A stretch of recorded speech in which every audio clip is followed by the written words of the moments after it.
Hello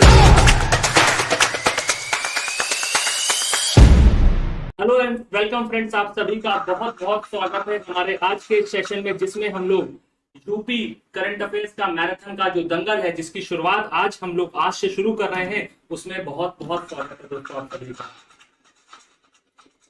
तो दोस्तों, अगर आप बात करें हम आज के सेशन की, तो दोस्तों हमारा ये सेशन बहुत ही जबरदस्त सेशन होने वाला है, क्योंकि हम लोग इसमें यूपीपीसीएस का जो एग्जाम है उसको फोकस करते हुए इसमें हम लोग क्या करेंगे, सभी सब्जेक्ट्स के इंपॉर्टेंट सेशंस लेकर के आएंगे, जिसमें हमारी सभी एक्सपर्ट फैकल्टी की टीम आज यानी कि 21 सितंबर से लेकर के 12 अक्टूबर तक आपको रोज दिन प्रतिदिन आपके सामने हाजिर होगी और कोई ना कोई एक सब्जेक्ट की मैराथन आपके सामने लेकर के आएंगे। तो उसी कड़ी में दोस्तों आज हम लोग बायजूस एग्जाम प्रेप की टीम आप शुरुआत कर रहे हैं आज के हमारे पहले सेशन से, जिसमें मैं निर्मेश कुमार आपके लिए करंट अफेयर्स का सेशन आज लेकर के आया हूं।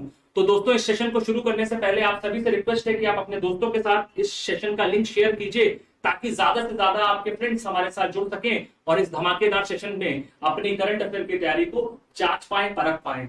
और जो लोगों की तैयारी नहीं है तो चिंता मत कीजिए, क्योंकि बायजूस एग्जाम प्रेप की ये महा मैराथन की दंगल जो है, इसमें सभी एक्सपर्ट फैकल्टीज आपके को सारे सब्जेक्ट्स का जो क्वेश्चंस हैं उसको मैराथन में कवर कराएंगे।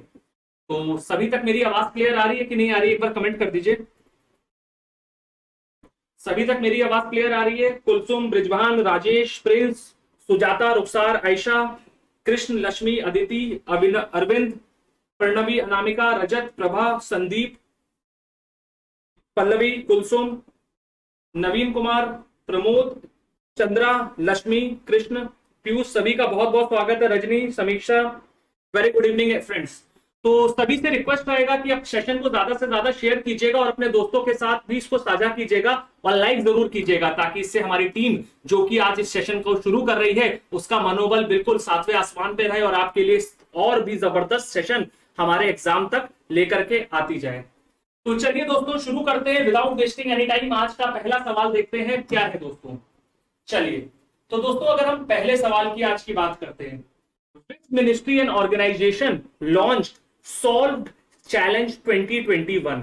आपको बताना है निम्नलिखित में से किस मंत्रालय या संगठन के द्वारा हमारा SOLVED चुनौती 2021 को लॉन्च किया गया है।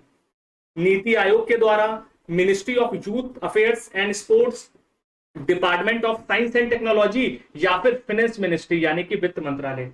तो पोल आपके सामने आ रहा है यूट्यूब पे, फटाफट से पोल पे आंसर दीजिए ताकि पता लग पाए कि आप लोगों के करंट अफेयर की तैयारी कितनी जबरदस्त चल रही है। मार्क कीजिए आंसर। आप में से कोई बता सकता है कि ये हमारी जो चैलेंज है ये हमारा किन किन अन्य संगठनों के द्वारा मिलकर के बनाया गया है और इसको हमने किस दिन अवार्ड किया था? ये क्वेश्चन बहुत इंपॉर्टेंट क्वेश्चन है, क्योंकि इससे हमारे क्या है 4-5 प्रश्न बनेंगे। एक ही क्वेश्चन से आप लोगों को पता ही है मेरे सेशन की खासियत क्या है, एक प्रश्न से हम लोग 4 से 5 प्रश्न निकालते हैं, तो इस प्रश्न से भी 4 से 5 प्रश्न निकालेंगे। तो दोस्तों अगर हम इसकी बात करें तो ये मिनिस्ट्री ऑफ यूथ अफेयर्स और स्पोर्ट्स के द्वारा लॉन्च किया गया है, ठीक है, यानी कि युवा मामले और खेल मंत्रालय के द्वारा हमारा लॉन्च किया गया है। अगर हम इस सॉल्व की बात करें तो इस सॉल्व की फुल फॉर्म हमारी है सोशल ऑब्जेक्टिव्स लेड वॉलेंटियर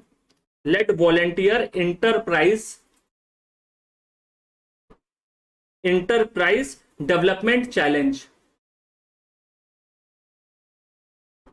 तो ये योजना जो है हमारे देश में युवा मामलों के मंत्रालय और स्पोर्ट्स के साथ साथ UNDP ने, इनके साथ साथ यूनाइटेड नेशंस का जो डेवलपमेंट प्रोग्राम है उसने, और हमारा UN वॉलेंटियर नामक एक संगठन के द्वारा लॉन्च किया गया था। और इसमें हमारे देश के जो भी युवा लोग हैं, जो भी हमारे किसी भी क्षेत्र से रिलेटेड, अगर मान लीजिए हम सस्टेनेबल फूड की बात करें या फिर कृषि क्षेत्र की बात करें, तो उन क्षेत्रों में हमारे देश की जो भी समस्याएं हैं उनका समाधान करने के लिए इसको लॉन्च किया गया है। और आपको जान करके खुशी भी होगी कि इस साल हमारा जो अंतरराष्ट्रीय युवा दिवस, आप में से कोई बता सकता है अंतरराष्ट्रीय युवा दिवस कब मनाते हैं हम लोग? अंतरराष्ट्रीय युवा दिवस जो होता है हर साल हम लोग 12 अगस्त को मनाते हैं, ठीक है। अंतरराष्ट्रीय युवा दिवस हम लोग हर साल 12 अगस्त को मनाते हैं, है ना। और उसी दिन हमारे जो युवा मामलों के मंत्री हैं, है ना, अनुराग ठाकुर जी, उनके द्वारा जो है भारत के पहले 10 विनर को डिक्लेयर किया गया है। तो आप देख सकते हैं UN volunteer India, ministry of youth affairs and sports और हमारा यूएनडीपी, इन तीनों का संयुक्त रूप से हमारा ये प्रयास था। और ये 10 लोग, अमन जैन, अभीश भास्कर शाह, ये सब लोग क्या है, हमारे सोल्ड जो ये इनिशिएटिव है इसके क्या है, चैंपियन है। ठीक है, तो याद रखिएगा, ये देखिएगा एक ही क्वेश्चन से हमारे कितने मल्टीपल क्वेश्चंस बन करके तैयार हो रहे हैं। ठीक है, वेरी गुड इवनिंग एवरीवन। चलिए आगे बढ़ते हैं, अगला प्रश्न देखते हैं। बिल्कुल सही। By which year Prime Minister Narendra Modi announced on the country's 75th Independence Day a new goal to transform India into a energy independent nation? आपको बताना है इनमें से किस वर्ष तक हमारे प्रधानमंत्री नरेंद्र मोदी जी के द्वारा भारत को हमारा ऊर्जा में एक स्वतंत्र देश बनने का लक्ष्य को निर्धारित किया गया है। 2025, 2030, 2040 या फिर 2047? ये क्वेश्चन बहुत इंपॉर्टेंट है और इस साल डेफिनेटली कोई ना कोई एग्जाम में हमारा पूछा जाएगा भी। मार्क कीजिए पुलिस का।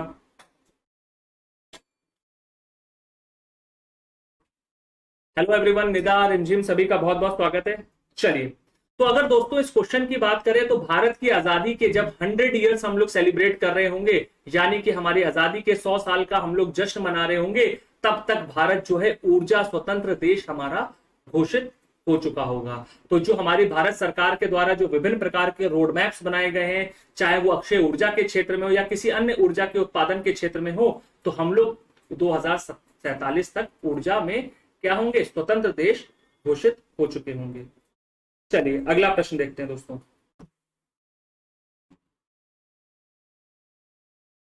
Which initiative launched by the IOCL on 15th August 2021 to train prisoners in selected sports in the jail? आपको बताना है जेलों में बंद जो कैदी हैं उनको 15 अगस्त 2021 के उपलक्ष्य में इंडियन ऑयल कॉर्पोरेशन निगम ने हमारे चुने हुए खेलों में प्रशिक्षण देने के लिए कौन सी इनिशिएटिव या योजना को लॉन्च किया था? गरिमा पहल, प्रतिभा पहल, परिवर्तन पहल या फिर सम्मान इनिशिएटिव? बताइए।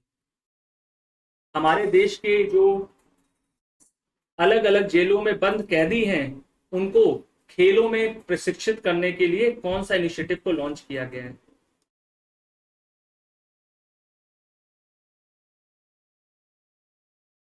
तो दोस्तों आप में से जिन बच्चों ने अभी भी सेशन को लाइक नहीं किया है, आप सभी से रिक्वेस्ट है सेशन को अधिक से अधिक लाइक कीजिए, शेयर कीजिए अपने दोस्तों के साथ, ताकि वो भी हमारे साथ जुड़े और इस सेशन का आनंद लें।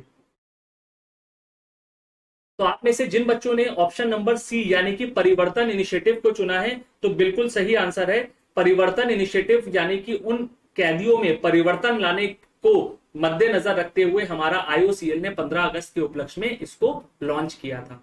ठीक है, तो याद रखिएगा, बहुत ही इंपॉर्टेंट इनिशिएटिव है और हमारे समाज कल्याण के लिए, समाज में सुधार लाने के लिए एक ये आईओसीएल की एक बहुत ही जबरदस्त पहल भी है। चलिए अगला प्रश्न देखते हैं दोस्तों। Which of the following international organization formed a new advisory group named SAGO? आपको बताना है इनमें से कौन सी हमारी अंतरराष्ट्रीय वैश्विक संगठन के द्वारा सैगो नामक एक सलाहकार समूह का गठन किया गया है। WTO यानी कि विश्व व्यापार संगठन, IMF अंतरराष्ट्रीय मुद्रा कोष, WHO यानी कि विश्व स्वास्थ्य संगठन या फिर WEF यानी कि विश्व आर्थिक मंच? बताइए। गुड इवनिंग एवरीवन, सभी का बहुत बहुत स्वागत है। बताइए।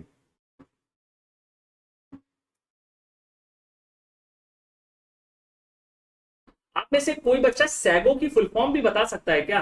तो दोस्तों WHO के द्वारा हमारा ये जो एक अंतरराष्ट्रीय संगठन या फिर एक एडवाइजरी समूह बनाया गया है, इसकी पहले तो फुल फॉर्म नोट कर लीजिए। इसकी फुल फॉर्म क्या है? Scientific advisory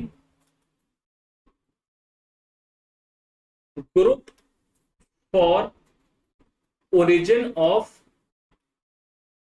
novel pathogen.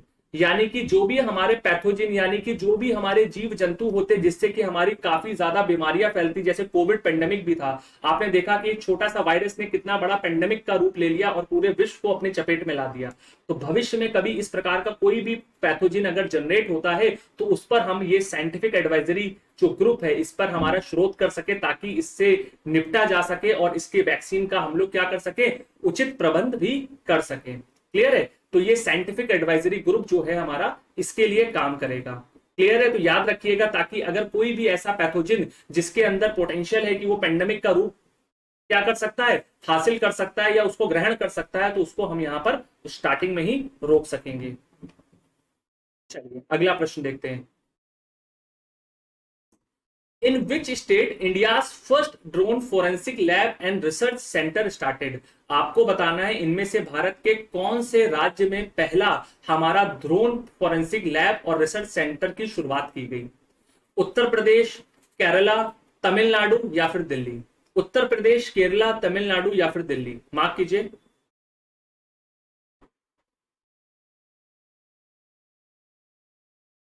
Very good sir. Saima, Ranjana, Sonali, सभी का बहुत बहुत स्वागत है। Very good evening guys. आप में से जो बच्चे, सभी बच्चे नए जुड़े हैं, सभी का बहुत बहुत स्वागत है। और आप में से अभी तक जिन्होंने भी सेशन को लाइक नहीं किया है तो शेयर को, सेशन को लाइक जरूर कीजिए और शेयर भी अपने दोस्तों के साथ कीजिए, ताकि वो भी हमारे साथ जुड़ करके इस सेशन में अपने करंट अफेयर की नॉलेज को और एनहेंस कर सके।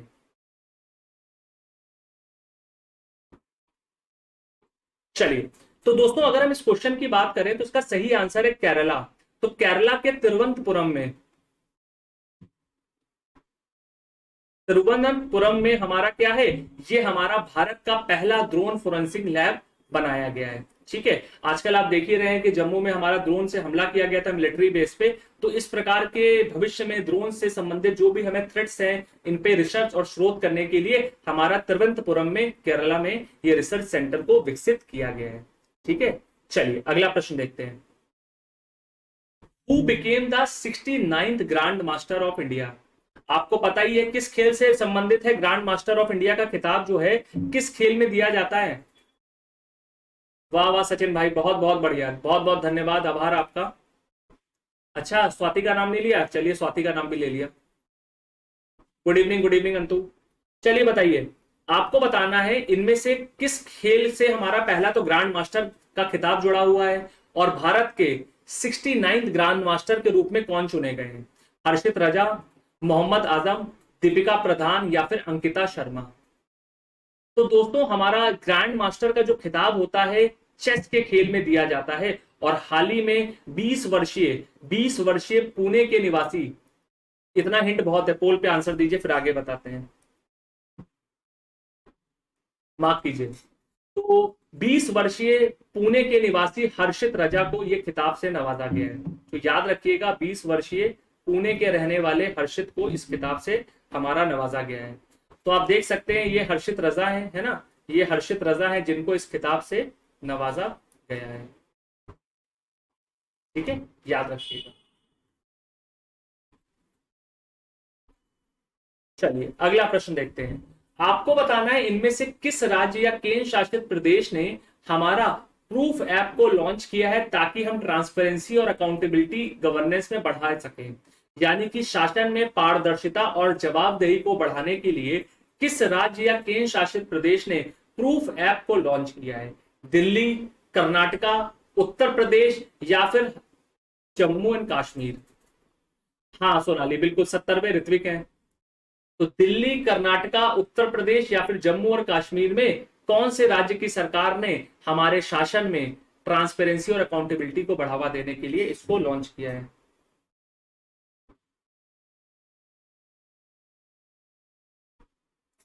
मार्क कीजिए आंसर। बहुत आसान प्रश्न है ये क्वेश्चन। मैंने अपनी आपको क्लासेस में जो हम लोग बाइजूस एग्जाम प्रेप के ऐप पे करते हैं फ्री क्लासेस करंट अफेयर्स की, सुबह 10 बजे मंडे टू फ्राइडे और रात में 9 बजे, उसमें पढ़ाया भी था।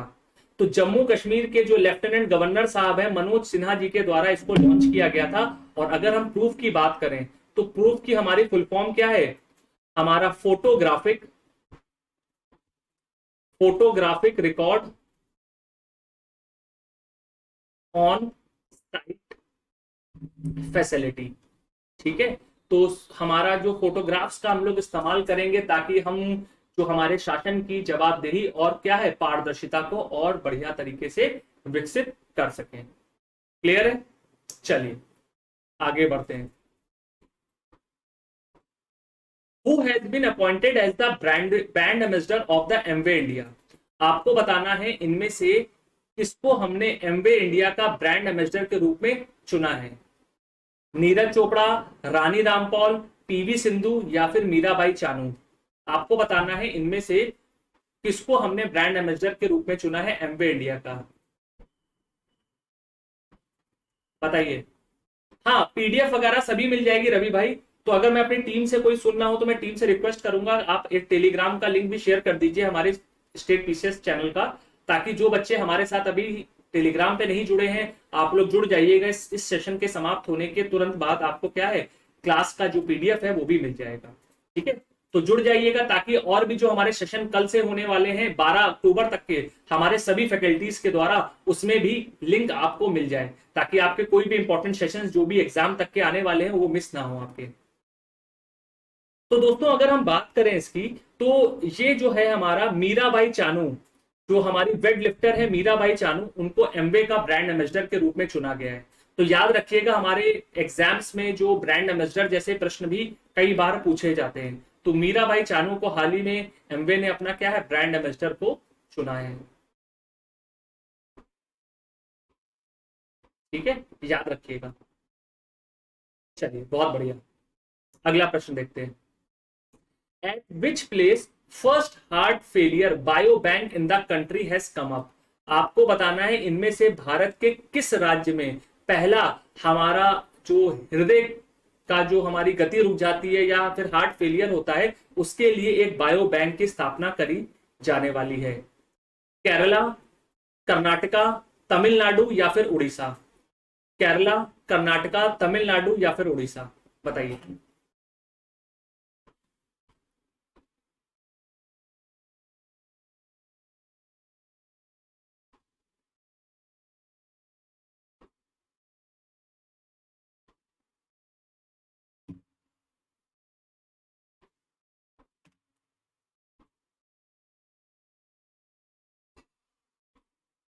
तो दोस्तों केरला की अगर हम बात करें तो केरला के तिरुवनंतपुरम में, केरला के तिरुवनंतपुरम में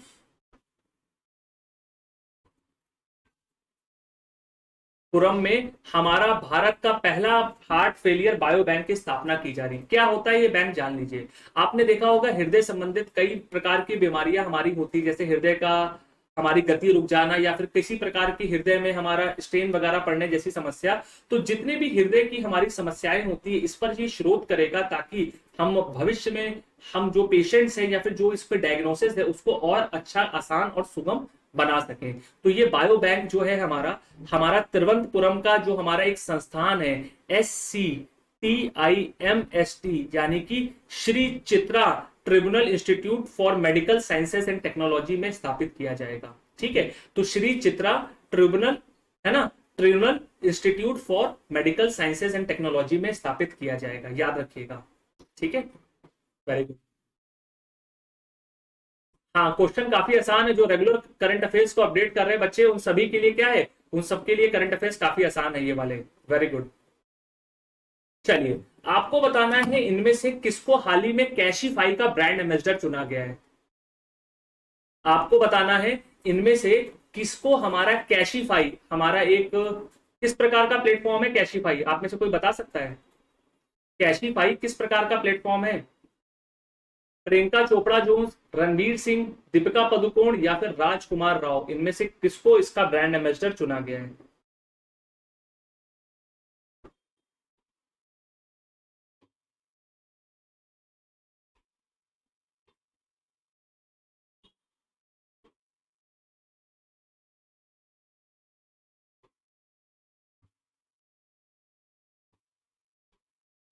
तो दोस्तों राजकुमार राव को जो है कैशीफाई का ब्रांड एम्बेसडर चुना गया। आपने देखा हो एक ऑनलाइन वेबसाइट है और एक मोबाइल ऐप भी है जिसमें आप अपने ओल्ड मोबाइल फोन और अन्य प्रकार के ट्रांजेक्शन करने पे आपको क्या है कैशबैक भी मिलता है। तो ठीक है, तो अगर आप स्मार्टफोन वगैरह को सेकंड हैंड सेल करना चाहते हैं या फिर कोई भी प्रकार का ऑनलाइन ट्रांजैक्शन करना चाहते हैं तो आप इस ऐप का यूज कर सकते हैं। ठीक है, और राजकुमार राव इसके ब्रांड एम्बेसडर हाल ही में चुने गए हैं। चलिए अगला प्रश्न देखते हैं।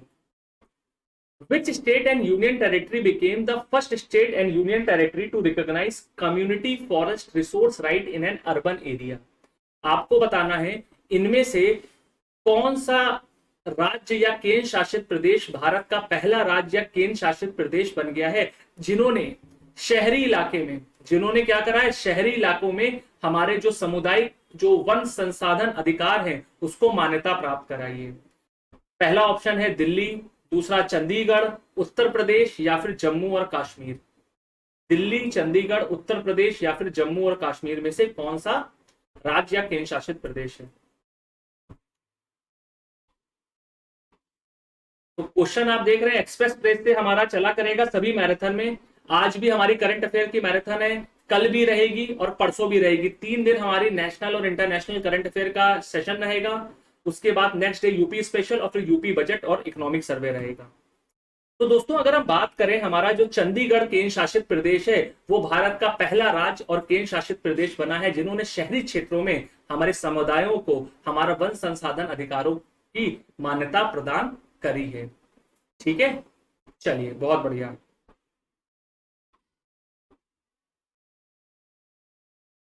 ये क्वेश्चन बहुत इंपॉर्टेंट है, एग्जाम में आया भी हुआ है लेकिन आंसर अब इसका बदल चुका है ना। जब ये यूपी पेट की परीक्षा में एग्जाम में आया था प्रश्न तो इसका आंसर दूसरा था, अब आंसर पलट गया है। आइए देखते हैं क्या है। Who was the flag bearer of India in the opening ceremony of the Tokyo para Olympics games 2020? आपको बताना है हाल ही में जो हमारे टोक्यो में पैरा ओलंपिक्स खेल हुए उसमें हमारा उद्घाटन समारोह में भारत का ध्वज वाहक कौन थे? सुनील अंटील, मरियप्पन थवानवेलु, टेकचंद या फिर श्वास यतिराज? ये क्वेश्चन बहुत इंपॉर्टेंट है, इसका आंसर हाल ही में अभी बदला गया है। क्यों बदला गया है कमेंट में कोई बता सकता है? इसका आंसर में क्यों बदलाव किया गया, कोई बच्चा बता सकता है?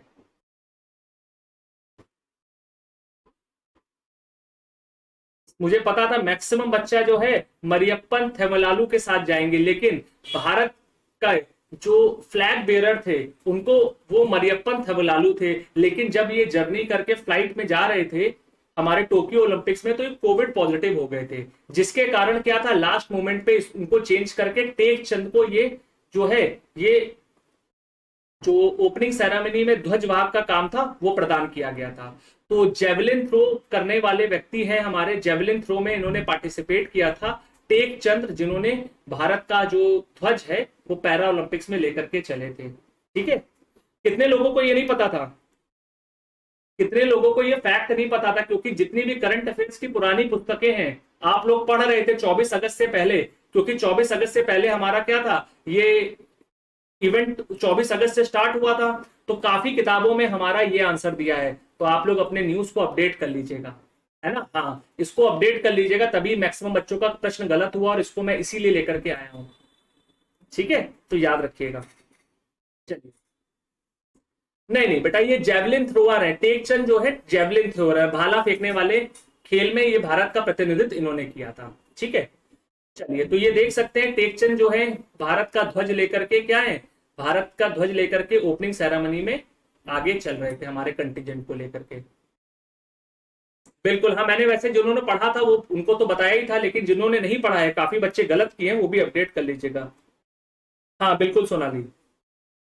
अगला प्रश्न, टोक्यो पैरा ओलंपिक्स खेलों में 2020 में जो हमारा समापन समारोह था उसमें भारत का ध्वज किसने लेकर के चले थे? भारत का ध्वज वाहक कौन थे टोक्यो पैरा ओलंपिक्स 2020 के क्लोजिंग सेरेमनी में? सुनील अंटिल, योगेश कथुनिया, निशात कुमार या फिर अवनी लखेरा? अच्छा, जिनको नहीं पता था कोई बात नहीं, अब याद कर लीजिएगा, जिनको पता था तो वेरी गुड।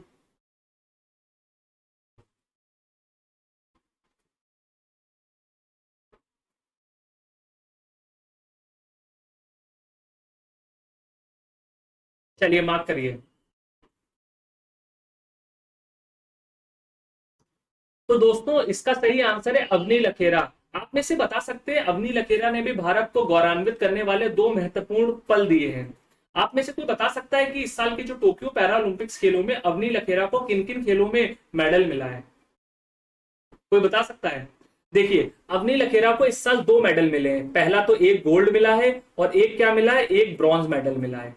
तो ये एक हमारी शूटर है ना, शूटर है। तो जो 10 मीटर का एयर राइफल का इवेंट होता है उसमें इनको गोल्ड मेडल मिला है ना, एयर राइफल में गोल्ड मेडल मिला है। और उसके बाद 50 मीटर के जो हमारा एयर राइफल में इनको ब्रॉन्ज मेडल मिला है।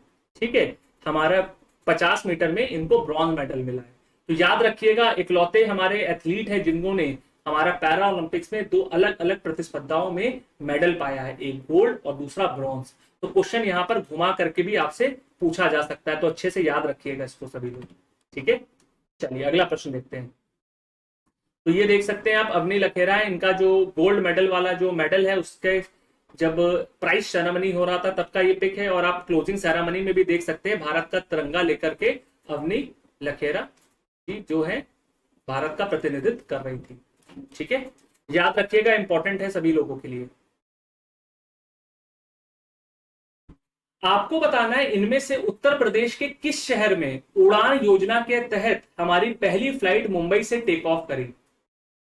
उत्तर प्रदेश के किस शहर में उड़ान योजना के अंतर्गत हमारी पहली हवाई यात्रा जो है मुंबई से टेक ऑफ हुई? गोरखपुर, बरेली, आगरा या फिर बनारस? बताइए। यूपी स्पेशल क्वेश्चन आ गया हमारा।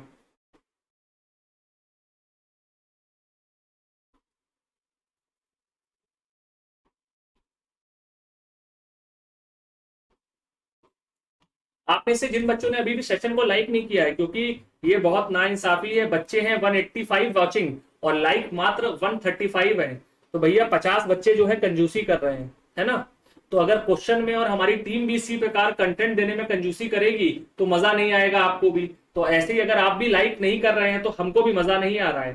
तो जरूर से जरूर लाइक कीजिए पहले, तो सबसे पहले जिन्होंने लाइक नहीं किया अभी तक सेशन को। तो दोस्तों, बरेली में, उत्तर प्रदेश के बरेली शहर में उड़ान योजना के अंतर्गत, यानी कि उड़े देश का आम नागरिक के अंतर्गत, योजना के अंतर्गत हमारी इंडिगो की पहली फ्लाइट जो है मुंबई से बरेली के लिए टेक ऑफ करी है। ठीक है, तो याद रखिएगा सभी लोग। चलिए अगला क्वेश्चन देखते हैं। आपको बताना है यूनिसेफ इंडिया और इनमें से किस प्लेटफॉर्म ने हाल ही में हमारा एक साल के लिए एक संयुक्त इनिशिएटिव यानी कि पहल को लॉन्च किया है, जिससे कि हम बच्चों के खिलाफ जो वायलेंस है उसको एंड कर सके और उनकी ऑनलाइन सेफ्टी को फोकस कर सके। यानी कि UNICEF India and which online platform launch a 1 year joint initiative on ending violence against children with a special focus on online safety? Facebook, Twitter, Instagram या फिर यूट्यूब?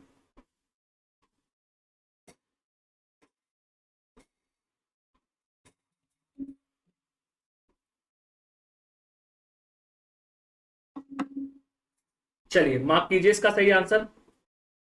तो दोस्तों, इसका सही आंसर है फेसबुक। फेसबुक और यूनिसेफ इंडिया ने मिलकर के इस पहल को लॉन्च किया है ताकि बच्चों के खिलाफ जो भी हमारी हिंसक चीजें हो रही हैं उसका अंत किया जाए और हम लोग ऑनलाइन सेफ्टी पर भी तवज्जो दिया जाए। ठीक है, याद रखिएगा। बहुत ही इंपॉर्टेंट क्वेश्चन। आपको बताना है हाल ही में, मतलब अगस्त के महीने में एक ट्रॉपिकल तूफान या साइक्लोन आया था जिसका नाम था लुपिड। तो लुपिड नामक जो हमारा ट्रॉपिकल साइक्लोन था उसने इनमें से किस देश को प्रभावित किया है? यूएसए, इंडोनेशिया, जापान या फिर मैक्सिको? यूएसए, इंडोनेशिया, जापान या मैक्सिको में से किस देश को क्या है प्रभावित किया है ट्रॉपिकल साइक्लोन लुपिड ने? मार्क कीजिए आंसर।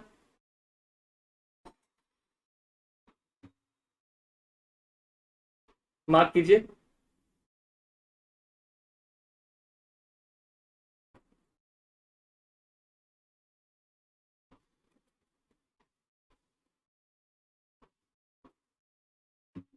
Very good. तो इसका सही आंसर है जापान। तो जापान को प्रभावित किया है हमारे ट्रॉपिकल लुपिड साइक्लोन ने। क्लियर है, याद रखिएगा। एक और जबरदस्त इनिशिएटिव और हमारी स्कीम लॉन्च की गई है, आइए देखते हैं। Which of the following state launch the I learn for community health officer, यानी कि जो हमारे सामुदायिक स्वास्थ्य अधिकारी हैं उनके लिए किस राज्य की सरकार ने आई लर्न नामक योजना को लॉन्च किया है? उत्तर प्रदेश, मिजोरम, नागालैंड या फिर कर्नाटका? इनमें से किस राज्य की सरकार के द्वारा इसको लॉन्च किया गया है? मार्क कीजिए आंसर। तो दोस्तों इसका सही आंसर है नागालैंड। नागालैंड राज्य की सरकार ने आइलर्न नामक इस प्लेटफॉर्म को लॉन्च किया है ताकि कम्युनिटी हेल्थ ऑफिसर्स की मदद की जा सके और जो स्वास्थ्य संबंधित जो सुविधाएं हैं राज्य में उसको भी क्या करा जा सके, चुस्त और दुरुस्त किया जा सके। क्लियर है? तो याद रखिएगा ये क्वेश्चन भी हमारा बहुत ही इंपॉर्टेंट है। आपने देखा होगा मार्च 2021 में हाल ही में हमारा स्विस कैनाल, कमेंट करके जरा बताइए स्विस कैनाल हमारा किन दो सागरों को या समुद्रों को आपस में कनेक्ट करता है? स्विस कैनाल हमारा किन दो समुद्रों को कनेक्ट करता है? जरा कमेंट में आंसर दीजिएगा आप सभी लोग। तो आपको बताना है कि इनमें से कौन सा एक जायंट कंटेनर शिप, यानी कि एक बहुत बड़ा हमारा कंटेनर जहाज जिसने हाल ही में स्विस कैनाल को ब्लॉक कर दिया था मार्च 2021 में, उसका नाम क्या है? पैनामा राइडर, एवर गिवन, सी क्वीन या फिर सी फोर्ट? आपको बताना है इनमें से क्या नाम है उस जहाज का जिन्होंने स्विस कैनाल को ब्लॉक कर दिया था। मार्क कीजिए आंसर।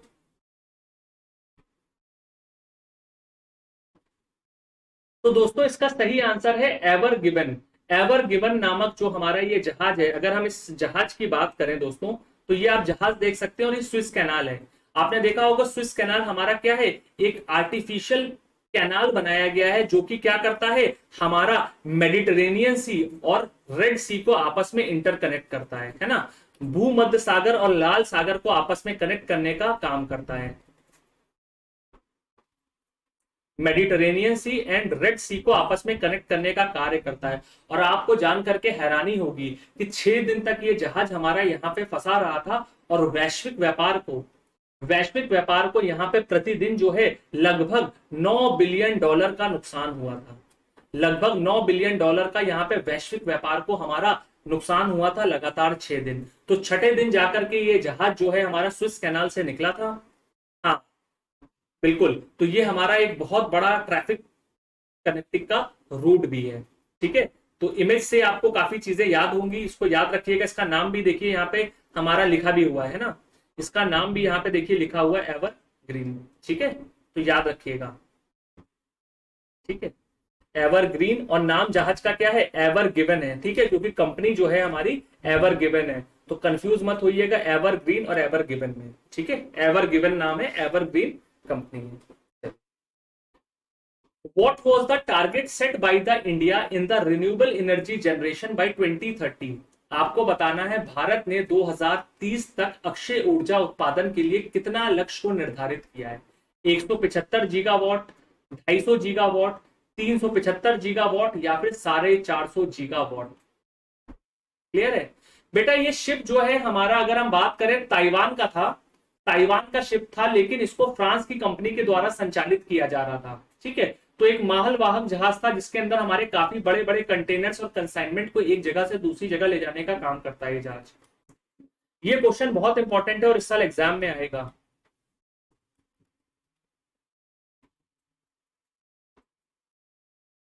तो दोस्तों अगर हम बात करें तो भारत ने हाल ही में अपने अक्षय ऊर्जा का जो लक्ष्य है इसको 450 गीगावाट रिवाइज कर दिया है। तो वर्तमान में भारत का जो अक्षय ऊर्जा का लक्ष्य है वो हमारा 450 गीगावाट हो गया है। ठीक है, तो इंपॉर्टेंट रखिएगा, ये हमारा एग्जाम के लिए भी इंपॉर्टेंट है। ठीक है, चलिए आगे बढ़ते हैं। ये क्वेश्चन बहुत इंपॉर्टेंट है इस साल के लिए। Which two Indian cities has been selected recently by the UNESCO under its historic urban landscape project?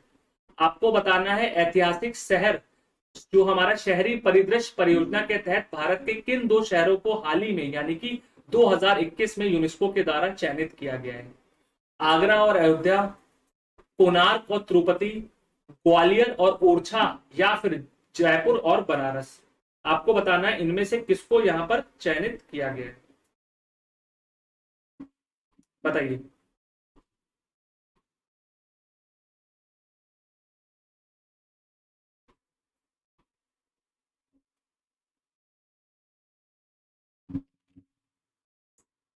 दोस्तों एक चीज याद रखिएगा, यूनेस्को के द्वारा अभी तक साउथ एशिया में यानी कि दक्षिण एशिया में कुल 6 शहरों को इसमें शामिल किया गया था। ठीक, तो ये हमारे जो ग्वालियर और ओरछा हैं, ये 7वां और 8वें नंबर के शहर हैं। और भारत के बात करें तो भारत का तीसरा और चौथे शहर बने हैं।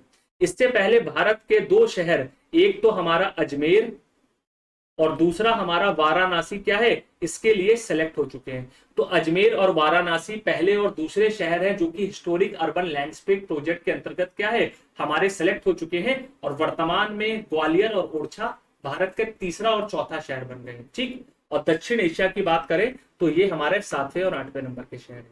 ठीक है, तो इंपॉर्टेंट प्रश्न है, याद रखिएगा। ठीक है, तो इंपॉर्टेंट है और दोनों मध्य प्रदेश के हैं। तो आप में से जो बच्चे मध्य प्रदेश का एमपीपीएससी की तैयारी भी कर रहे हैं तो उनके लिए तो बहुत इंपॉर्टेंट होगा, है ना। एमपी स्पेशल क्वेश्चन हमारा यूपी की क्लास में आ गया आज। ठीक है, इसीलिए सेशन इंपॉर्टेंट है करंट अफेयर्स का। चलिए, आपको बताना है इनमें से किस तारीख को हम लोग अंतरराष्ट्रीय जैव विविधता दिवस को मनाते हैं। On which date international biodiversity day celebrated. 22 मई, 17 जून, 29 जून या फिर 7 जुलाई। 22 मई, 17 जून, 29 जून या फिर 7 जुलाई, इनमें से कब हम लोग क्या है अंतरराष्ट्रीय जैव विविधता दिवस को मनाते हैं, मार्क कीजिए।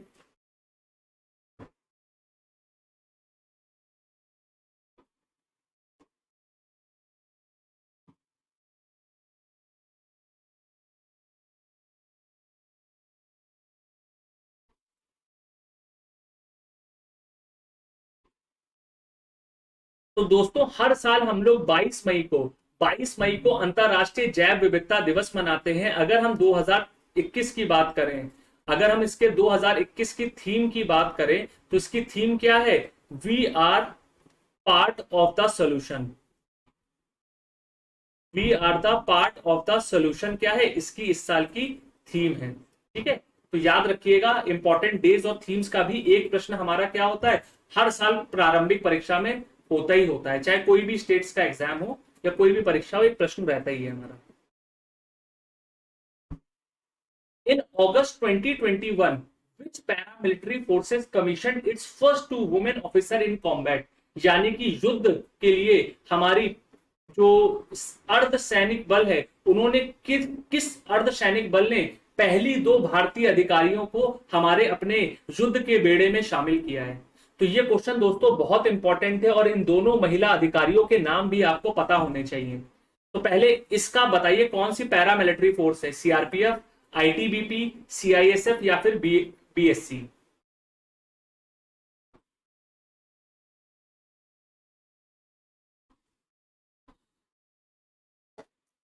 तो दोस्तों 2016 में हमारा जो यूपीएससी की परीक्षा के माध्यम से जो हमारा सीएएसएफ का फॉर्म निकलता है, उसमें हमारा महिलाओं को हमारा जो है यूपीएससी ने अनुमति प्रदान की थी कि वो लोग भी क्या है इन सेवाओं में एग्जाम में अपीयर हो सकती हैं। तो 2016 के बैच में हमारी मसूरी में जो ट्रेंड ये दोनों ऑफिसर हैं, इनका नाम कोई जानता है आप में से कोई इन दोनों महिलाओं का नाम जानता है, महिला ऑफिसरों का नाम? मैंने आपको पढ़ाया भी है ये टॉपिक।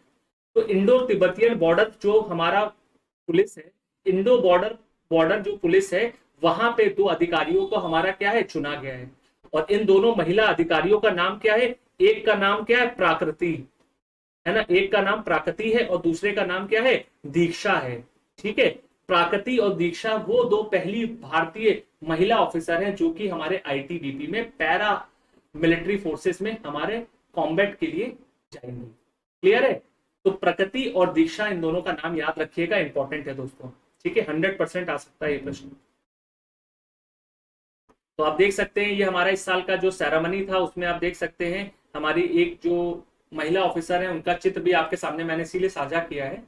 शिखा नहीं है बेटा, दीक्षा और प्रकृति है। ठीक है, याद रखिएगा। चलिए, हाल ही में हमारे प्रधानमंत्री जी के द्वारा इनमें से किस तारीख को हमने पार्टीशन और रिमेम्बरेंस डे के रूप में मनाने की घोषणा करी है, यानी कि विभाजन विहाव स्मरण दिवस के रूप में मनाने का हमने फैसला लिया है। 15 अगस्त, 14 अगस्त, 16 अगस्त या फिर 17 अगस्त, इनमें से किस तारीख को मनाने का हमने फैसला किया है, बताइए। आपको पता ही है कि भारत का जब विभाजन हुआ था तो एक बहुत ही दर्दनाक मंजर था दोनों तरफ हमारे सीमा के। तो भारत की सरकार ने हाल ही में इनमें से किस तारीख को चुना है? तो इंपॉर्टेंट प्रश्न है। तो दोस्तों 14 अगस्त को हम लोगों ने पार्टीशन ऑनर रिमेम्बरेंस डे के रूप में मनाने का फैसला किया है। तो याद रखिएगा, इंपॉर्टेंट प्रश्न है हमारा, ठीक है, इंपॉर्टेंट प्रश्न है, इसको याद रखिएगा सभी लोग।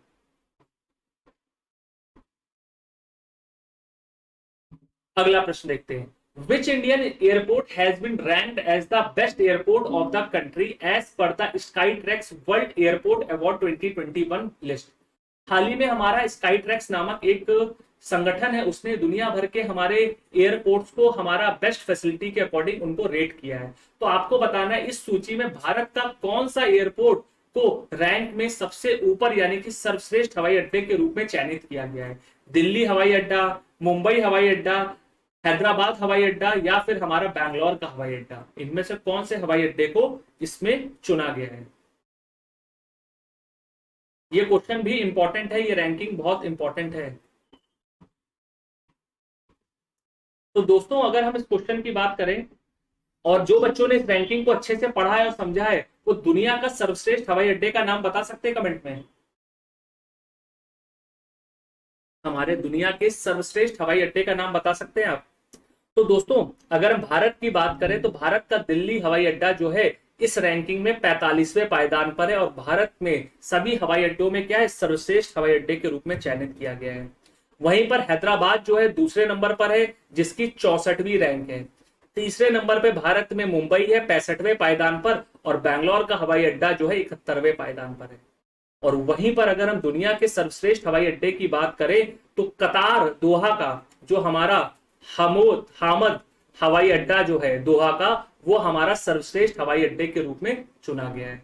ठीक, वहीं पर अगर हम बात करें दुनिया के दूसरा सर्वश्रेष्ठ हवाई अड्डे की तो हनेडा जो कि टोक्यो का हवाई अड्डा है, हनेडा जो कि टोक्यो का हवाई अड्डा है वो दूसरा सर्वश्रेष्ठ हवाई अड्डा है। और वहीं पर बात करें तीसरे की तो चंगी हवाई अड्डा जो कि सिंगापुर का है वो तीसरा सर्वश्रेष्ठ हवाई अड्डे के रूप में हमारा चुना गया है। ठीक है, तो याद रखिएगा हामद, हनेडा और चंगी टॉप 3 हवाई अड्डे हैं। चलिए आपको बताना है इनमें से किस राज्य की पुलिस ने या केंद्र शासित प्रदेश की पुलिस ने हमारा कम्युनिटी पुलिसिंग को बढ़ावा देने के लिए उम्मीद नामक एक कार्यक्रम को इनिशिएट किया है? बिल्कुल सही, वेरी गुड।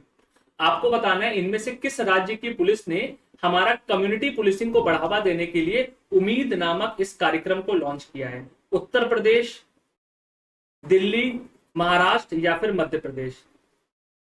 बताइए।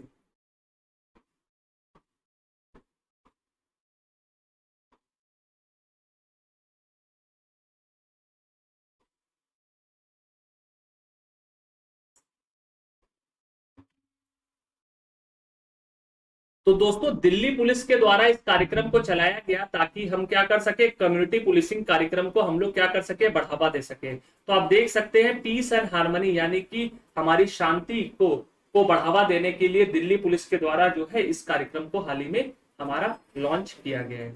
ठीक है, तो याद रखिएगा, इंपॉर्टेंट प्रश्न है दोस्तों। अगला प्रश्न देखते हैं।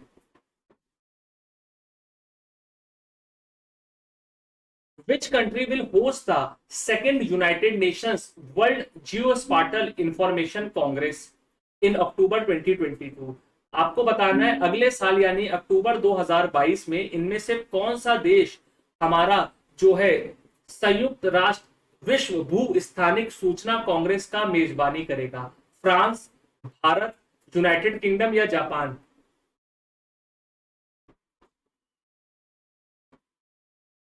बताइए।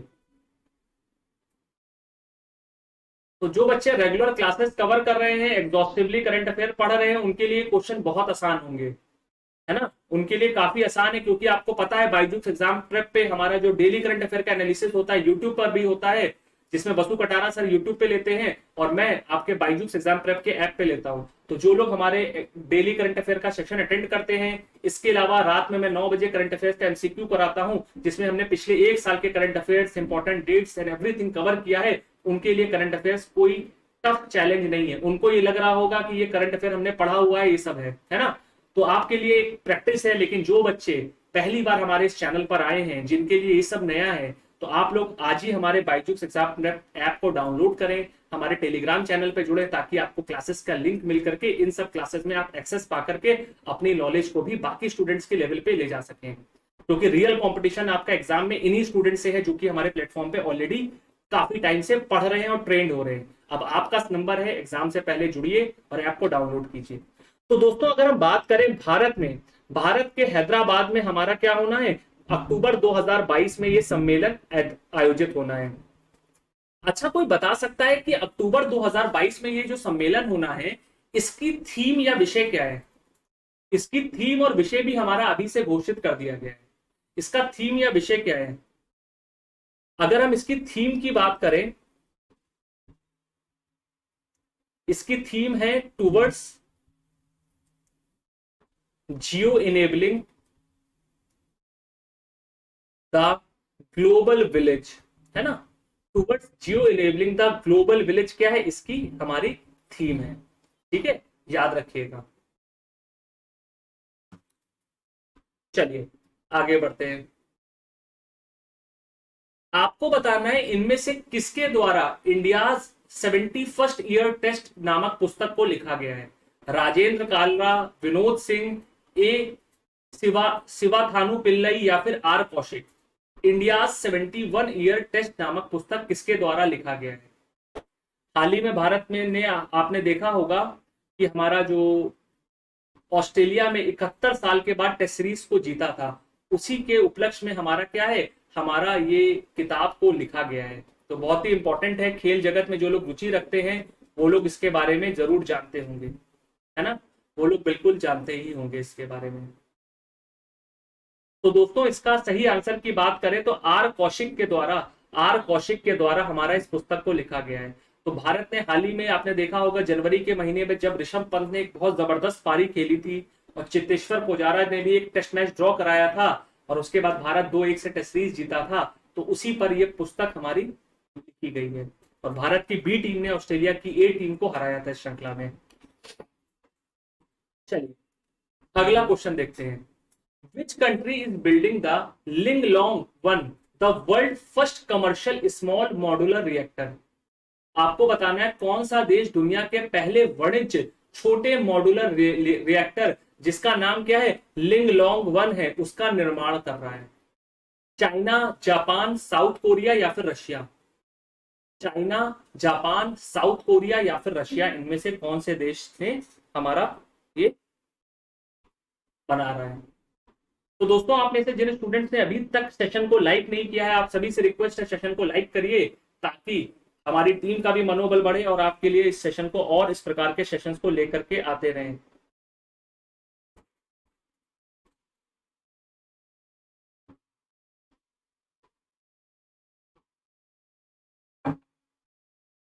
चलिए तो दोस्तों अगर हम बात करें, नाम से ही पता लग रहा है कि हमारा कुछ चाइनीज नाम है, तो याद रखिएगा लॉन्गलैंग 1 जो है हमारा चाइना में बनने जा रहा पहला कमर्शियल स्मॉल मॉड्यूलर रिएक्टर है।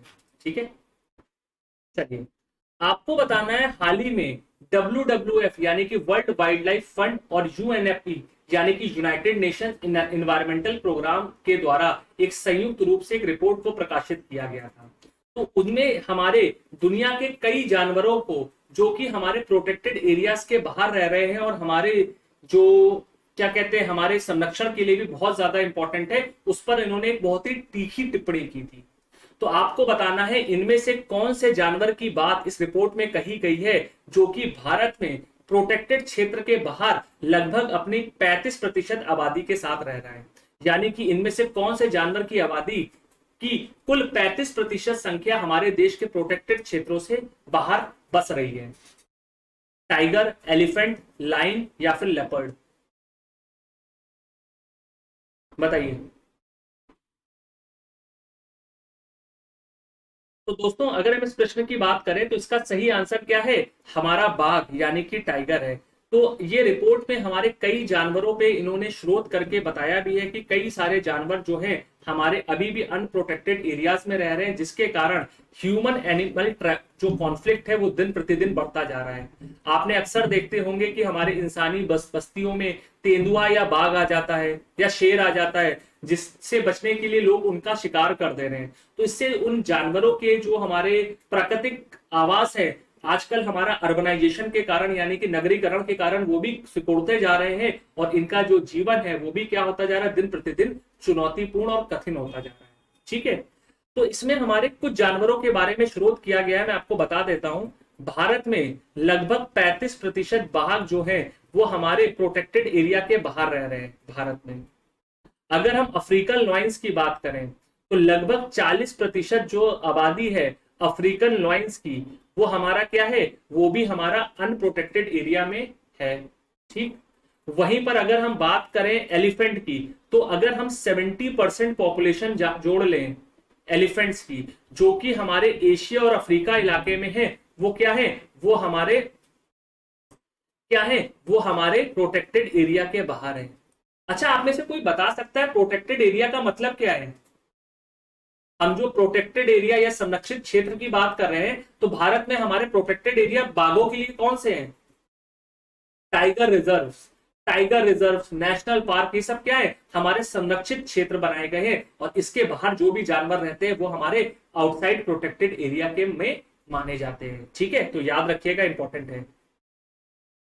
चलिए अगला प्रश्न देखते हैं।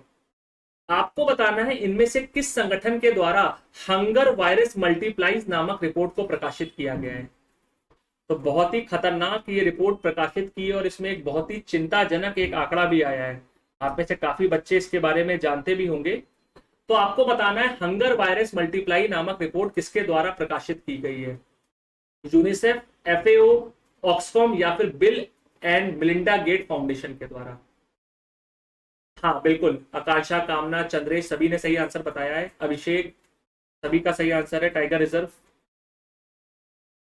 हाँ बिल्कुल सही सचिन।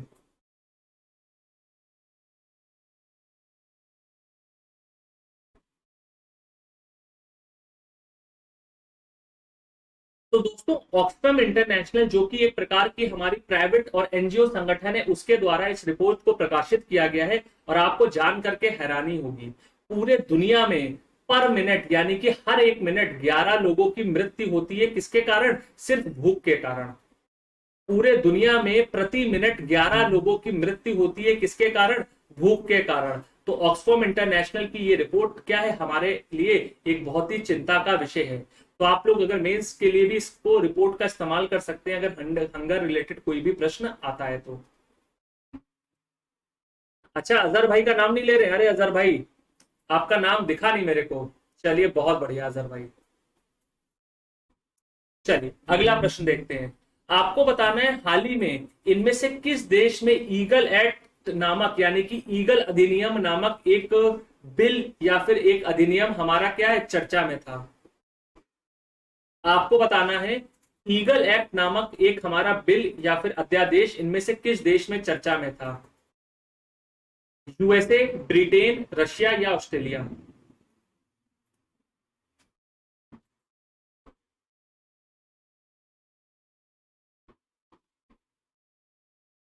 तो दोस्तों इसका सही आंसर क्या है? इसका सही आंसर है हमारा यूएसए। तो यूएसए में हमारा क्या है, इस बिल को लेकर के आया गया है। अगर इस बिल के बारे में बात करें तो अभी तक यूएस का वीजा पाने के लिए हर देश का कोटा फिक्स था, यानी कि हर देश से लगभग 7% जितने भी आवेदन कुल होते थे हमारे जॉब के लिए, हमारे जो वीजा मिलते थे, हर देश का कोटा 7% होता था। तो ये ईगल एक्ट आने के बाद ये 7% का कोटा जो होगा समाप्त हो जाएगा, और इससे हम भारतीय लोग यानी कि जो भी भारतीय यूएस में काम करने के लिए जाते हैं, जाना चाहते हैं, वीजा अप्लाई करते हैं, उनकी मात्रा भी बढ़ जाएगी। क्योंकि आपको पता है कि भारत से जो हमारे डॉक्टर्स, इंजीनियर्स हायर स्टडीज के लिए और जॉब के लिए यूएस जैसे देशों को प्रेफर भी करते हैं। ठीक है, तो 7% का कोटा जो है अब समाप्त हो जाएगा। इससे भारत के लिए एक बहुत अच्छा कदम माना भी जा रहा है। चलिए अगला question. For which disease AMB the nano fibre based tablet developed by the IIT Hyderabad. आपको बताना है निम्नलिखित में से किस बीमारी के लिए AMB नामक जो हमारा क्या है एक नैनो फाइबर बेस्ड टैबलेट का इजाद IIT हैदराबाद ने किया है। काला आजार, मलेरिया, डेंगू या फिर कोविड-19, है ना। काला आजार, मलेरिया, डेंगू या फिर कोविड-19, इनमें से किसके लिए किया गया है?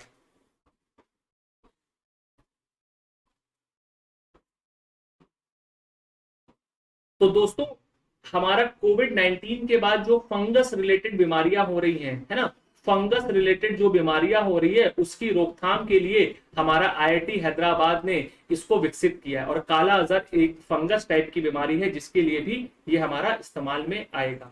ठीक है, तो काला अजहर हमारा इसका सही आंसर है। ठीक है, याद रखिएगा। Very good. एक और इंपॉर्टेंट प्रश्न आपको मैंने पहले ही बताया है, जहां पर भी हमारे महिलाओं की बात हो यानी कि पहली महिला की नियुक्ति हो रही है, वो प्रश्न हमारे एग्जाम के लिए काफी हमारा क्या है इंपॉर्टेंट है। तो आपको बताना है इनमें से कौन पहली महिला बनी है जो कि जूलॉजिकल सर्वे ऑफ इंडिया की डायरेक्टर के रूप में चुनी गई है, यानी कि पहली भारतीय महिला जो कि जूलॉजिकल सर्वे ऑफ इंडिया की डायरेक्टर पद पे चयनित हुई है। रेखा शर्मा, सुचित्रा सरोज, धृति बनर्जी या फिर ममता सिंह। तो दोस्तों आज हम लोग 40 प्रश्न तक रखेंगे, जैसा कि मैंने वादा किया था आप सभी से कि 1 घंटे का हम लोग सेशन रखेंगे। तो 7 प्रश्न और करके हम लोग 40 पे आज का सेशन रोक देंगे और कल फिर हम लोग इसके आगे कंटिन्यू रात में ठीक 10 बजे करेंगे। ठीक है, तो अपने दोस्तों के साथ भी सेशन का लिंक शेयर कर दीजिएगा जो लोग आज नहीं ज्वाइन कर पाए हैं। तो आज का सेशन देखने के बाद कल इसी के आगे हम लोग कंटिन्यू करेंगे। ठीक है, चलिए। तो अगर हम बात करें दोस्तों तो धृति बनर्जी वो पहली भारतीय महिला हैं, आप इनकी फोटो भी देख सकते हैं, जो कि जूलॉजिकल सर्वे ऑफ इंडिया के 105 साल के इतिहास में, है ना, जूलॉजिकल सर्वे ऑफ इंडिया की स्थापना 105 साल पहले हमारी हुई थी और लगभग तब तक अभी तक हमेशा जो हमारे निर्देशक के पद पे कोई ना कोई पुरुष ही क्या था हमारा चुना जाता था। अब पहली महिला है ये। ठीक है, आपको बताना है इनमें से किस तारीख को हम लोग नेचुरल कंजर्वेशन डे को मनाते हैं, यानी कि प्राकृतिक संरक्षण दिवस हम लोग किस तिथि को मनाते हैं? 2 मई, 11 जून, 15 जुलाई या फिर 28 जुलाई? 2 मई, 11 जून, 15 जुलाई या फिर 28 जुलाई, इनमें से कब मनाते हैं?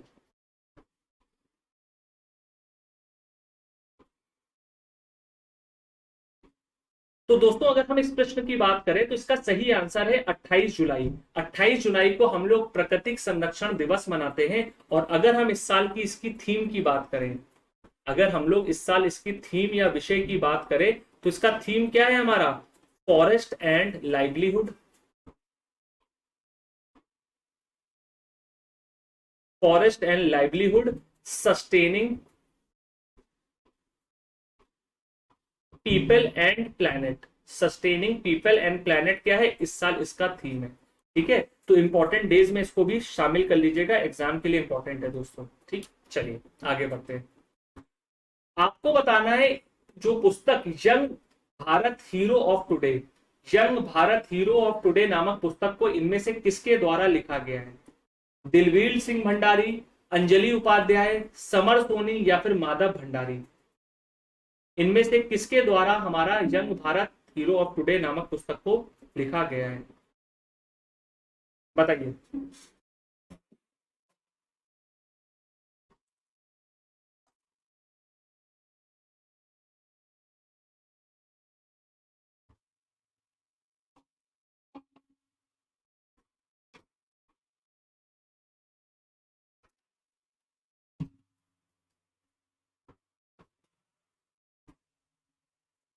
तो दोस्तों इसका सही आंसर है दिलवीर सिंह भंडारी जी, जिन्होंने भारत के युवाओं यानी कि जो भी भारत के युवा है जिन्होंने भारत का नाम अलग अलग फील्ड में, चाहे फिल्म हो, खेल हो या फिर बिजनेस के क्षेत्र में नाम रोशन किया है, इवन पॉलिटिक्स तक के सभी युवाओं को क्या किया गया, इसमें शामिल किया गया। उनकी प्रेरणादायक जो भी स्टोरीज है वो भी हमारी यहाँ पर लिखी गई हैं। तो याद रखिएगा दिलवीर सिंह भंडारी जी के द्वारा इस पुस्तक को लिखा गया है। ठीक है, तो याद रखिएगा, इंपॉर्टेंट है दोस्तों। चलिए अगला प्रश्न देखते हैं। Which country Kharg the largest warship has recently caught fire and sank in the Gulf of Oman? आपको बताना है इनमें से किस देश का सबसे बड़ा युद्धपोत खर्ग, जो कि हाल ही में ओमान की खाड़ी में जिसमें आग लग गई और वो वहीं पर डूब गया। कतार, ईरान, ओमान या फिर इराक। कतार, ईरान, ओमान या फिर इराक, बताइए।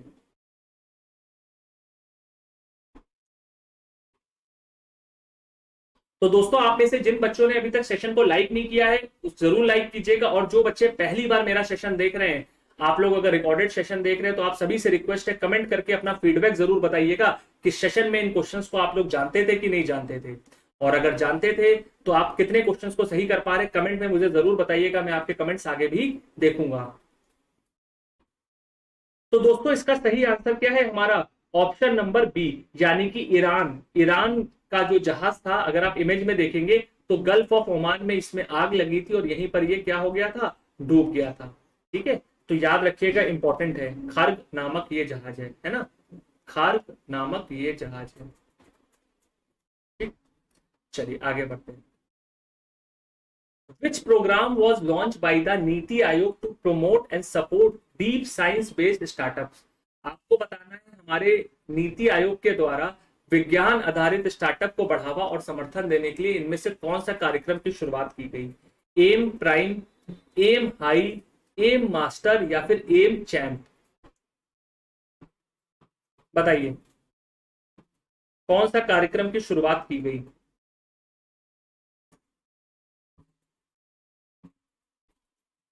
तो दोस्तों, नाम से लग रहा है कि इसका आंसर क्या होगा, लेकिन मैक्सिमम बच्चे इसको गलत कर रहे हैं। तो इसका सही आंसर है एम प्राइम। तो अगर हम एम प्राइम की बात करें तो एम का फुल फॉर्म आपको पता ही है क्या है? अटल इनोवेशन मिशन। अटल इनोवेशन मिशन इसका क्या है? फुल फॉर्म है। और वहीं पर अगर हम प्राइम की बात करें तो प्राइम की फुल फॉर्म क्या है? Programme for researchers on innovation, market readiness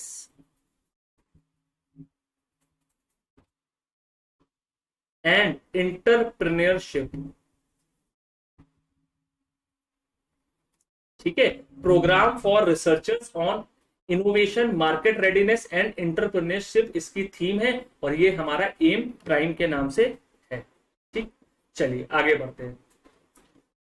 आपको बताना है हाल ही में इनमें से किस राज्य ने अपनी नई सौर ऊर्जा नीति का अनावरण किया है? विच स्टेट हैज अनवील्ड इस solar power policy 2021? Andhra Pradesh, Tamil Nadu, Gujarat या फिर कर्नाटका? काफी स्टूडेंट्स के गलत हो रहे प्रश्न है ना। कोई बात नहीं, यहाँ पे गलत करिए लेकिन एग्जाम में गलत नहीं होंगे, मार्क कीजिए आंसर।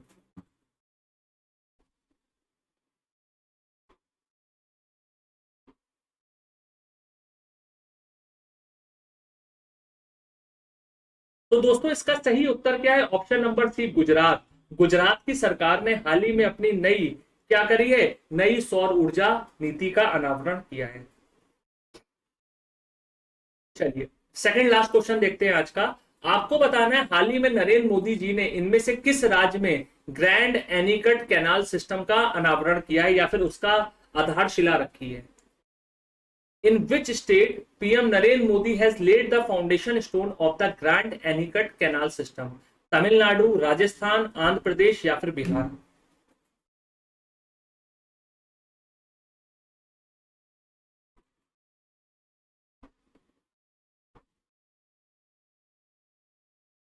तो नाम से ही पता लग रहा है कि हमारा किस क्षेत्र का राज्य होना चाहिए। तो दक्षिण भारत का ही कुछ हमारा कैनाल प्रणाली का नाम नजर आ रहा है। और इसका सही उत्तर क्या है दोस्तों?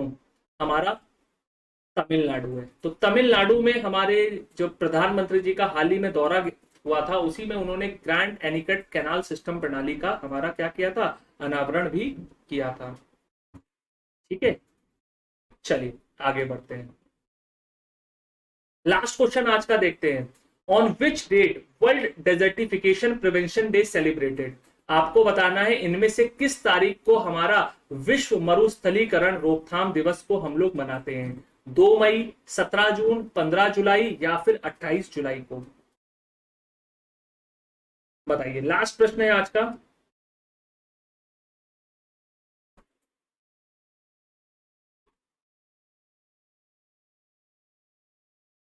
धन्यवाद चंद्रेश भाई, आप में से काफी बच्चों ने सही आंसर दिया है। लास्ट प्रश्न है आज का। तो दोस्तों, हर साल हम लोग 17 जून को हम लोग विश्व मरुस्थली रोकथाम दिवस को मनाते हैं। अच्छा, आप में से कोई बता सकता है इस साल इसकी थीम क्या है? इस साल इसकी थीम क्या थी? 2021 की हमारा इसका थीम या विषय क्या था? कोई बता सकता है आप में से? यस और नो? नहीं बेटा नसरीन, गलत है आंसर आपका। इसकी अगर हम थीम की बात करें तो इसकी हमारा थीम या विषय क्या है? Restoration, land, comma, recovery, comma, we build back better with healthy lands. ठीक है, स्वस्थ भूमि के साथ हम लोग क्या करेंगे, वापस जो हमारा मरुस्थल है उनको क्या करेंगे, रिवाइव कर पाएंगे। तो ये दोस्तों आज का एक हमारा सेशन था मैराथन का, जो कि आज से हमारी शुरुआत हो गई है। इसका आज पहला सेशन था हमारा, और कल भी इसी तरह ये हमारा सेशन जारी रहेगा। ठीक है, जिसमें हमारे रोज कोई ना कोई आपको सेशन मिलेंगे सभी सब्जेक्ट्स के, हिस्ट्री, पॉलिटी, ज्योग्राफी, इन्वायरमेंट और करंट अफेयर्स और मिसलेनियस सेशंस जैसे रहेंगे, जिसमें यूपी स्पेशल भी होगा। तो ये 12 अक्टूबर तक हमारा प्रतिदिन चलेगा, जिसमें आपके वसु सर आपको पढ़ाएंगे, राजेश यादव सर, आशीष सर, रोहन सर, मैं खुद आपको करंट अफेयर्स पढ़ाऊंगा, जावेद सर है, चेतन सर है, अशपाल सर और राजीव नायक सर भी रहेंगे। तो 12 अक्टूबर तक ये सेशन रहने वाला है, खासतौर पे यूपी पीसीएस को तवज्जो देते हुए। लेकिन आप सभी स्टेट्स के स्टूडेंट्स इसको देख सकते हैं, क्योंकि हमारा हिस्ट्री, पॉलिटी जैसे टॉपिक्स क्या होते हैं, ये स्टैटिक टॉपिक्स होते हैं, जो कि सभी स्टेट्स के लिए इंपॉर्टेंट भी होते हैं। तो इसी के साथ साथ दोस्तों आज के इस सेशन को हम लोग यहाँ पे समाप्त करते हैं, और कल रात फिर हम लोग यहाँ पे आपके साथ रूबरू होंगे बायजूस एग्जाम प्रेप के इसी सेशन में कंटिन्यू करते हुए। तो 41 से आगे के प्रश्न कल के सेशन में हम लोग लेकर के आएंगे। ठीक है, तो 41 से आगे प्रश्नों के लिए कल रात में जुड़ना हमारे साथ ना भूलिएगा। और बायजूस एग्जाम प्रेप पे हमारे सभी स्टेट पीसीएस के कोर्सेस जल्दी स्टार्ट भी हो रहे हैं, तो उसमें भी आप अपने आप को एनरोल करके अपनी तैयारी को और जबरदस्त और पुख्ता बना सकते हैं हमारी एक्सपर्ट फैकल्टी की गाइडेंस में। और जो लोग ये रिकॉर्डेड सेशन देख रहे हैं, आप सभी से रिक्वेस्ट है कि आप सभी लोग अपना कमेंट में मुझे जरूर फीडबैक दीजिएगा कि आपको सेशन देखने के बाद कितने क्वेश्चंस आपसे सॉल्व हुए और कितने क्वेश्चंस को आप पहली बार एनकाउंटर कर रहे हैं, ताकि इस प्रकार के सेशंस आपके लिए एग्जाम से पहले हम लोग और भी लेकर के आते रहें।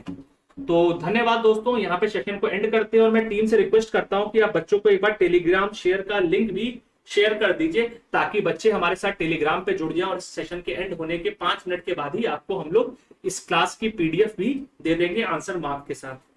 तो धन्यवाद आप सभी का प्यार के लिए, जो आप सभी ने इस सेशन को लाइक किया, शेयर किया और सब्सक्राइब किया, और अपना प्यार हमारी टीम पर बरसाया है। तो इसी के साथ अलविदा लेते हैं आज, और कल रात में हम लोग फिर से एक बार रूबरू होंगे। और बाकी बच्चे जिनको बायजूस एग्जाम प्रेप अभी डाउनलोड नहीं किया है, आप लोग डाउनलोड कीजिए, क्योंकि कल सुबह डेली करंट अफेयर्स की क्लास सुबह हमारी बायजूस एग्जाम प्रेप के ऐप पर होती है, जो कि एब्सोल्युटली फ्री होती है। तो धन्यवाद दोस्तों, यहाँ पे सेशन को एंड करते हैं और मुलाकात करते हैं आपसे कल। तब तक के लिए bye bye, good night, have a great day.